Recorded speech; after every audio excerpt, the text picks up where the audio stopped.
Olá, graças a Deus, mais um grande dia, como sempre, uma grande oportunidade, é um privilégio imenso, maravilhoso, como sempre, poderoso poder compartilhar a mensagem de Deus, a palavra de Deus, a leitura bíblica, porque é ela que nos transforma dia após dia. Quanto mais você tem entendimento, conhecimento, como foi dado a direção ao próprio Josué, na sua lei, meditar dia e noite, para que possamos obedecer em tudo, sem sair para a esquerda ou para a direita, mas seguir de forma prudente o que Ele tem nos ordenado. E assim, quanto mais nós buscarmos ter comunhão, entendimento, intimidade com o Senhor e com a sua palavra, o quanto mais poderemos prevalecer e vencer, muito mais, porque Deus Ele é fiel para isso. Ele tem o poder sim de surpreender, levantar, exaltar aquele que Ele desejar. E assim então, como está em 2 Samuel, no capítulo 23, Davi venceu muitas guerras, muitas batalhas, enfim. E aqui então está escrito as últimas palavras de Davi. Palavras de Davi, filho de Jessé. Palavras do homem que foi exaltado, do ungido pelo Deus de Jacó, do cantor dos cânticos de Israel. O Espírito do Senhor falou por meu intermédio. A sua palavra esteve em minha língua. O Deus de Israel falou. A rocha de Israel me disse. Quem governa o povo com justiça? Quem o governa com o temor de Deus? É como a luz do sol da manhã, quando ela nasce, uma manhã sem nuvens. É como a claridade depois da chuva, que faz crescer as plantas da terra. Olha como Davi, ele exaltava o seu Deus, a maneira e a forma como ele foi realmente honrado. A minha dinastia está de bem com Deus. Ele fez uma aliança eterna comigo, firmada e garantida em todos os aspectos. Certamente me fará prosperar em tudo e me concederá tudo quanto eu desejo. Davi tinha uma certeza, ainda que ele passou por tantas lutas, guerras, batalhas, situações diversas, mas quando a pessoa está em Deus, caminhando com Deus, como ela tem uma certeza, porque certamente me fará prosperar em tudo e vai me conceder tudo quanto eu desejo. Mas os perversos serão lançados fora como espinhos que não se ajuntam com as mãos. Quem quer tocá-los usa uma ferramenta ou o cabo da madeira da lança. Os espinhos serão totalmente queimados aonde estiverem, ou seja, não haverá inimigo que possa estar prevalecendo sobre aquele que é de Deus. Então, quando nós cremos nisso, confiarmos nisso, tomamos posse de forma literal da sua palavra, que ela não volta vazia, ela vem para se cumprir naquilo que ela foi enviado, assim será feito sobre as nossas vidas. E aqui então, ele destaca os principais guerreiros de Davi, e esses são os seus nomes. Jabezão, um taquimonita, chefe dos 3 guerreiros principais, que numa ocasião com uma lança enfrentou 800 homens numa mesma batalha e os matou. Então imagine só, como até já fomos por isso orientado, pessoas que valem por 100, valem por 1000. Esse aqui matou 800 homens numa mesma batalha. Depois dele, Eleazar, filho de Aioíta Dodô, ele era um dos 3 principais guerreiros, esteve com Davi quando os filisteus se reuniram em Pas-damim para a batalha.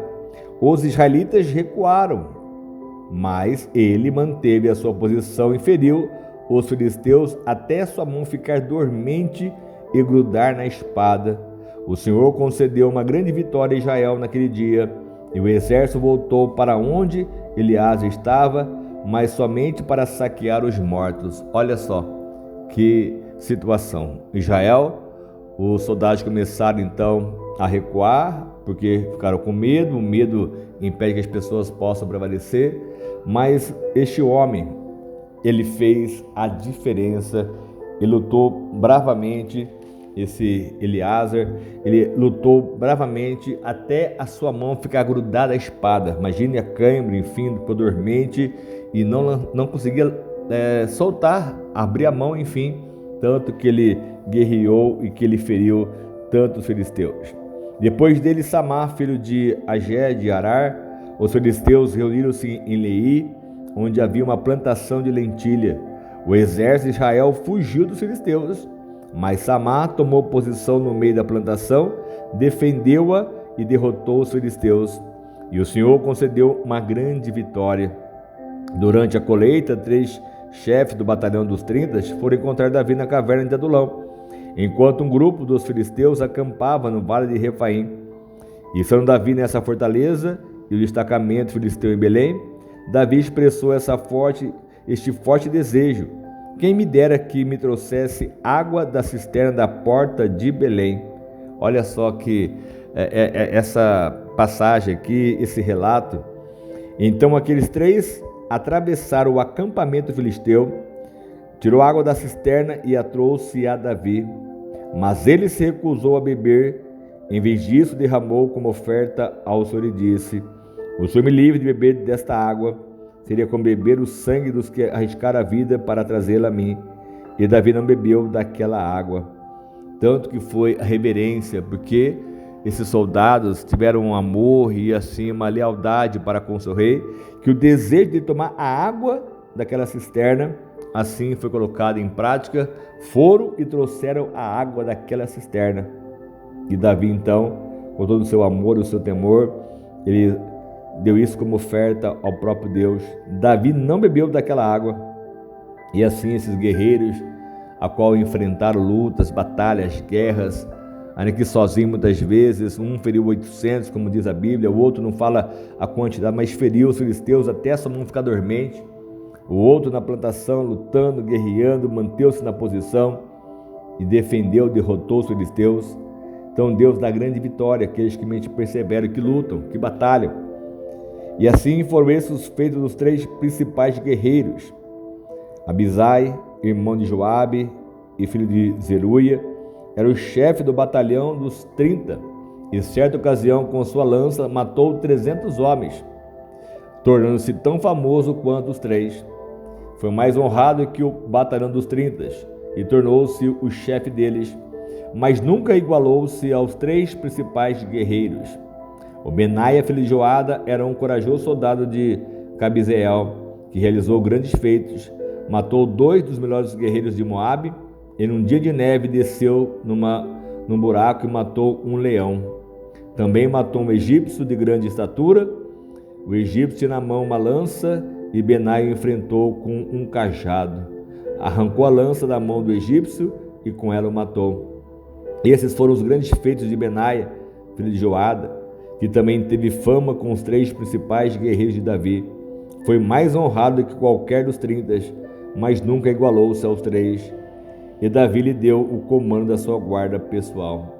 Então tinha 3 que se destacaram assim de forma violenta, porque sempre haverá, como o próprio Davi, foi ele que enfrentou o gigante Golias. Não tinha ninguém no exército de Israel que pudesse enfrentar aquele gigante. E como foi a canção que foi cantada, que Saul ele venceu milhares, mas Davi 10 milhares, que Davi ele fazia além. Davi era corajoso, impetuoso, ousado, determinado, não tinha uma grande estatura, mas era um guerreiro que Deus o usou como um vaso nas mãos do próprio Senhor, para vencer, para lutar, para guerrear. Teve as suas falhas sim, teve os seus erros sim, mas estava aqui exaltando os seus soldados, porque ninguém vence nada sozinho, ninguém faz nada sozinho. Então Davi tinha os seus guerreiros, tinha os seus soldados, tinha o seu exército, e Davi foi altamente honrado e abençoado pelo próprio Deus. E aqui então fala-se a lista desses soldados, que é realmente assim algo fantástico. E entre os 30 estava então Azael, irmão de Joabe, Elanã, filho de Dodô, de Belém, Samá e Elica de Arode, Elés de Pelete, Ira, filho de Iques, de Tecoa, Abiezer de Anatote, Mebunai de Assute, Zalmão de Aoi, Maraí de Netofate, Eled, filho de Baná, de Netofate, Itaí, filho de Ribaí, de Gibeá de Benjamim, Benaia de Piratom, Idai dos riachos de Gaás, Abi Albom de Arbate, Razivamivete de Baurim, Eliaba de Salbom, os filhos de Jacém, Jonatas, filho de Samar de Arar, Aião, filho de Sarar de Arar, Elifelete, filho de Asbaí, de Maaca, Eliam, filho de Aitofel, de Giló, Resraí de Carmélio, Paaraí de Arabe, Igal, filho de Natã de Zobá, o filho de Agri, Zeleque de Amon, Naraí de Berote, escudeiro de Joabe, filho de Zeruia, Ira e Garebe de Jatir, e o Itita Urias. Foram ao todo 37. Então, homens que foram honrados, aqui na Bíblia estão os nomes deles, de homens que realmente fizeram parte dos principais guerreiros de Davi, a qual Davi tinha esses homens sob o seu comando, o comando do próprio Deus os abençoava. Enfim, quantas batalhas enfrentaram, lutas, e Deus foi honrando a cada um deles. Assim, com certeza a sua família foi honrada, foi abençoada, como o próprio Davi honrou a sua família, honrou seu pai, honrou a sua mãe, sua casa ficou sem impostos a serem pagos, porque houve uma isenção do rei naquela época, enfim. Então, quantas coisas as pessoas que elas se destacam, elas lutam, elas batalham, elas vão à frente, elas não recuam na batalha, não se escondem. E quanto mais assim tivermos essa disposição, como já falamos lá em Juízes, o próprio Gideão, que era apenas um jovem ainda, e Deus estava ali observando a sua maneira, que ele estava no lagar ali prensando, aliás, malhando o trigo, que era um lugar de prensar uvas, ele estava malhando o trigo. E aí Deus disse: ô valente e valoroso, você vai libertar Israel como se fosse só um homem. E aquele homem foi. Tinha 32.000 soldados e apenas sobrou 300 para que ele pudesse levar a vitória sobre Israel. Ou seja, menos de 1%. Quer dizer, ele foi e venceu uma batalha que ele nem mesmo precisou lutar com espada, com guerras e lanças, enfim. O próprio Deus deu a vitória a eles, porque Deus é que luta nossas batalhas, nossas guerras. Davi, sim, enfrentou muitas lutas, guerras, cada um enfrentou, cada um teve um tempo, um momento, uma hora, uma circunstância. Como esse aqui ficou com a mão dormente, com a espada grudada nas tuas mãos, tanto que lutou, que ele guerreou, e assim devemos fazer. Perseverar, insistir, crer, confiar, que Deus vai nos abençoar ainda muito mais. Amém? Vamos orar, vamos clamar ao nosso Deus por justiça, porque Ele é poderoso para isso e muito mais. Senhor amado Pai, mais uma vez eu quero te agradecer por este momento, essa grande oportunidade, meu Pai, esse privilégio de estar sempre na Tua presença, em poder louvar e adorar o Senhor, clamar a Ti, buscar, meu Pai, a Tua presença, porque eu sei que é o Senhor que vai dar a vitória. O Senhor sempre nos dá a resposta, o Senhor sempre nos dá a vitória, Pai. Então que assim se cumpra a Tua palavra sobre nós e que Teu poder venha ser manifesto, que a Tua glória ela venha ser manifesta, Pai, sobre cada vida, honrando, abençoando, como aqui Davi exaltou os seus guerreiros, os seus soldados, Pai, que estavam com ele, se entregando, meu Pai, de corpo, alma e espírito, porque ele só me dava o sangue, meu Pai dava a sua vida para poder realmente reinar com o Rei. E assim, meu Pai, então nós temos que dar também nosso sangue dia após dia para reinar com o Senhor, que é o nosso Rei, porque estivermos assim como bons soldados do Senhor, meu Pai, vamos vencer a cada luta, a cada guerra, a cada batalha, porque eu sei que o Senhor é fiel para isso e muito mais, meu Pai. Por isso eu entrego sempre a minha vida ao Senhor, entrego cada alma a Ti, meu Pai, que tem essa sede, essa forma de querer Te conhecer, que ela possa ter esse entendimento e ter essa comunhão muito maior contigo, e sabendo que a Sua presença vai fazer a diferença, Pai, sobre a nossa vida. É o que Te pedimos e é o que nós Te agradecemos com a certeza, meu Pai, da Sua operação sobre as nossas vidas sempre, em nome de Jesus. Amém? Deus Te abençoe muito e prospere muito. O que precisar, pode contar conosco sempre. Nossa mensagem, orações, em nome de Jesus. Curta a cada mensagem, dá o like aí, curta ela, realmente compartilhe essa mensagem para as demais pessoas do seu contato e que possamos alcançar pessoas para serem alcançadas pelo próprio Deus e ser transformada como Davi fez uma revolução em Israel. Amém? Deus abençoe a todos, fica com Deus.